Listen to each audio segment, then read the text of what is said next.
എന്തായാലും ലേഖന വിവാദം ഇങ്ങനെ ചൂട് പിടിച്ചു നിൽക്കെ അതിപ്രധാനമായ ഒരു ചർച്ചയാണ് ഇപ്പോൾ നടന്നുകൊണ്ടിരിക്കുന്നത്. രാഹുൽ ഗാന്ധി ശശി തരൂരുമായിട്ട് ചർച്ച നടത്തുകയാണ്. ഈ ചർച്ചയുടെ തീരുമാനം എങ്ങനെയായിരിക്കും എന്നുള്ളത് പാർട്ടിയെ സംബന്ധിച്ചൊക്കെ വളരെ നിർണായകം തന്നെയാണ്. അമൽ തേനമറമ്പിൽ തുടരുന്നുണ്ട്. അമൽ, എന്തായാലും സംസ്ഥാനത്ത് CPM-നും ദേശീയ തലത്തിൽ BJP-ക്കും ആയുധമാക്കാൻ പാകത്തിലുള്ള ഒരു ലേഖനം തന്നെയാണ് തരൂർ ഇട്ടുകൊടുത്തിരിക്കുന്നത് എന്നുള്ള കാര്യത്തിൽ പാർട്ടിക്ക് യാതൊരു തർക്കവുമില്ല.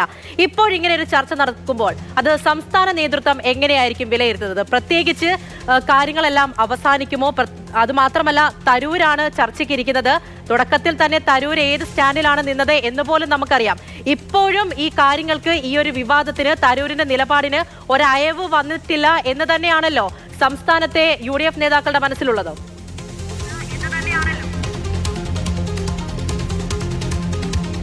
തരൂരിനെ സംബന്ധിച്ചിടത്തോളം തരൂരിന് പല കാര്യങ്ങളിലും അതൃപ്തിയുണ്ട്. തരൂരിന് KPCC ഓഫീസിൽ ഒരു മുറി പോലും അനുവദിച്ചില്ല എന്നുള്ള പരാതി തരൂരിനൊപ്പം നിൽക്കുന്ന ആളുകൾക്കും തരൂരിനുമെല്ലാം ഉണ്ട്. പരസ്യമായി തരൂർ അത് പറയുന്നില്ല എന്നുള്ളത് മാത്രമാണ്. തരൂരിനെ പല ഘട്ടങ്ങളിൽ കിട്ടുന്ന അവസരങ്ങളിലെല്ലാം വിമർശിക്കുന്ന തരത്തിലുള്ള ഒരു നിലപാടിലേക്ക് പല കോൺഗ്രസ് നേതാക്കളും പോവുകയും ചെയ്തിരുന്നു. അങ്ങനെ കുറേ കാലമായുള്ള അതൃപ്തി തരൂരങ്ങ് പ്രകടമാക്കിയതാണ് എന്നുള്ളതാണ് മനസ്സിലാക്കുന്നത്. മാത്രമല്ല, തരൂരിനെ സംബന്ധിച്ചിടത്തോളം എടുത്തു പറയേണ്ട മറ്റൊരു കാര്യം, നേരത്തെ ഞാൻ പറഞ്ഞു വന്ന കാര്യം, അതായത് ഈ AICC അധ്യക്ഷ സ്ഥാനത്തേക്ക് തിരഞ്ഞെടുപ്പ് നടക്കുമ്പോൾ ഗാന്ധി കുടുംബം പിന്തുണയ്ക്കുന്ന സ്ഥാനാർത്ഥിക്കെതിരെ മത്സരിച്ച് സജീവമായി വലിയ പിന്തുണ നേടി. അപ്പോൾ തരൂരിൻ്റെ പേര് സംസ്ഥാന രാഷ്ട്രീയത്തിലും ദേശീയ രാഷ്ട്രീയത്തിലും സജീവ ചർച്ചയായി നിലനിന്നിരുന്നതാണ്. പക്ഷേ അതിനുശേഷം പിന്നീട് അതങ്ങ് ഡൗൺ ആയി. അതിനുശേഷം പിന്നീട് തരൂരിൻ്റെ പേര് വലിയ ചർച്ചയിലേക്ക് വരുന്നത് NSS ആസ്ഥാനത്തേക്കും അതോടൊപ്പം തന്നെ പാണക്കാടേക്കുമൊക്കെ തരൂരിന് വലിയ സ്വീകാര്യത ലഭിക്കുന്നു. അവിടേക്ക് തരൂരിനെ വിളിക്കുന്നു. അവിടെ തരൂരുമായി പല ചർച്ചകൾ നടക്കുന്നു. അങ്ങനെ തരൂർ സംസ്ഥാന കോൺഗ്രസിൻ്റെ ഒരു പ്രധാനപ്പെട്ട മുഖമായി ഇങ്ങനെ ഉയർന്നു വരുന്നു. ഒരു സംസ്ഥാന നേതാവ് എന്നുള്ള നിലയിലേക്ക് തരൂർ ഇങ്ങനെ വളരുന്ന കാഴ്ച, അല്ലെങ്കിൽ ഒരു വിശ്വപൗരൻ, ദേശീയ നേതാവ് എന്നൊക്കെയുള്ള വിശേഷണങ്ങൾക്കപ്പുറത്തേക്ക് സംസ്ഥാനത്ത് കൂടുതൽ ശ്രദ്ധ കേന്ദ്രീകരിക്കുന്ന നിലപാടിലേക്ക് തരൂർ മാറുന്നു. പക്ഷേ അതിനുശേഷം പിന്നീട് തരൂരിനെ കാണാനില്ലായിരുന്നു. തരൂരിൻ്റെ കഴിഞ്ഞ ലോക്സഭാ തെരഞ്ഞെടുപ്പിനൊക്കെ ശേഷം ഇങ്ങോട്ട് തരൂർ അങ്ങ് കേരള രാഷ്ട്രീയത്തിൻ്റെ ചിത്രത്തിൽ അങ്ങനെ സജീവമായി ഉണ്ടായിരുന്നു എന്ന് ചോദിച്ചാൽ ഇല്ലായിരുന്നു. പക്ഷേ അതിനുശേഷം പിന്നീട് ഉണ്ടായ ഒരു കേരളത്തിൻ്റെ കോൺഗ്രസ് രാഷ്ട്രീയത്തിൽ ഉണ്ടായ ഒരു ഫോർമുല വ്യത്യാസം എന്ന് പറയുന്നത്, ഒരു ഭാഗത്ത് കൃത്യമായി തന്നെ രമേശ് ചെന്നിത്തല, ഒരു ഭാഗത്ത് പ്രതിപക്ഷ നേതാവ് VD സതീശൻ.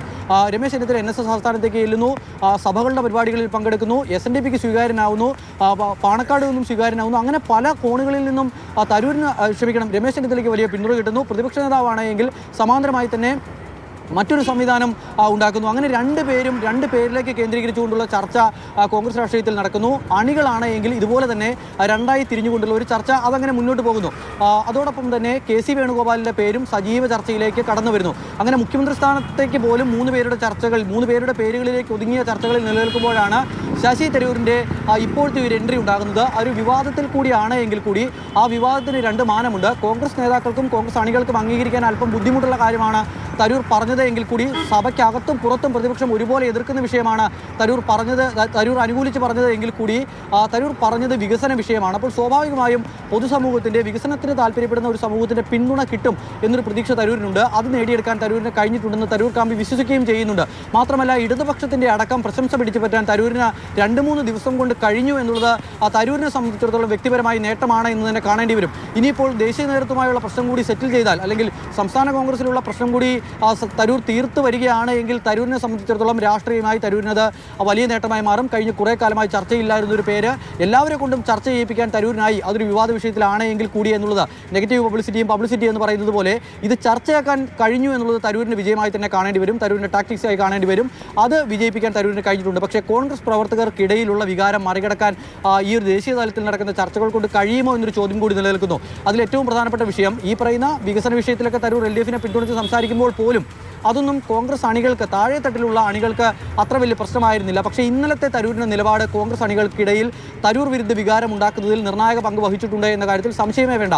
ആദ്യം തരൂർ ഇട്ട ഒരു ഫേസ്ബുക്ക് പോസ്റ്റ്, അതിൽ ഉണ്ടായിരുന്നത് ഈ CPM-ൻ്റെ നരഭോജികൾ കൊന്നുകളഞ്ഞ നമ്മുടെ കൂടപ്പിറപ്പുകൾ ശരത്ലാലിൻ്റെയും കൃപേഷിൻ്റെയും അവർ രണ്ടുപേരും കഴിഞ്ഞ കുറേ കാലമായി കോൺഗ്രസ് പ്രവർത്തകർക്കും അണികൾക്കും വലിയൊരു വികാരമാണ്. ആ രണ്ടുപേരുടെ ചിത്രം കൂടി പങ്കുവെച്ച ഒരു പോസ്റ്റർ, അത് KPCCയുടെ ഔദ്യോഗിക പോസ്റ്ററായിരുന്നു. ശരത്ലാലിൻ്റെയും കൃപേഷിൻ്റെയും ഓർമ്മ ദിവസം ദിവസമായിരുന്നു ഇങ്ങനെ. ഇന്നലെയാണ് അങ്ങനെ ഒരു പോസ്റ്റർ പങ്കുവച്ചത്. പ്രിയപ്പെട്ടവരുടെ ഓർമ്മകൾക്ക് മുൻപിൽ പ്രണാമം എന്നായിരുന്നു അതിൻ്റെ ഏറ്റവും വലിയ മുകളിലുണ്ടായിരുന്ന തലക്കെട്ട്.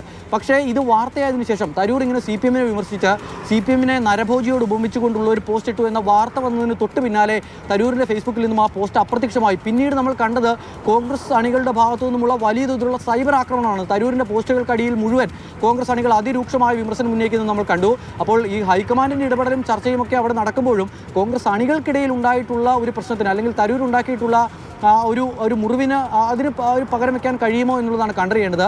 എന്തായാലും എല്ലാ പ്രശ്നങ്ങൾക്കും പരിഹാരം ഉണ്ടാകുമെന്ന പ്രതീക്ഷയിൽ ഡൽഹിയിൽ ചർച്ച നടക്കുകയാണ്. ഡൽഹിയിൽ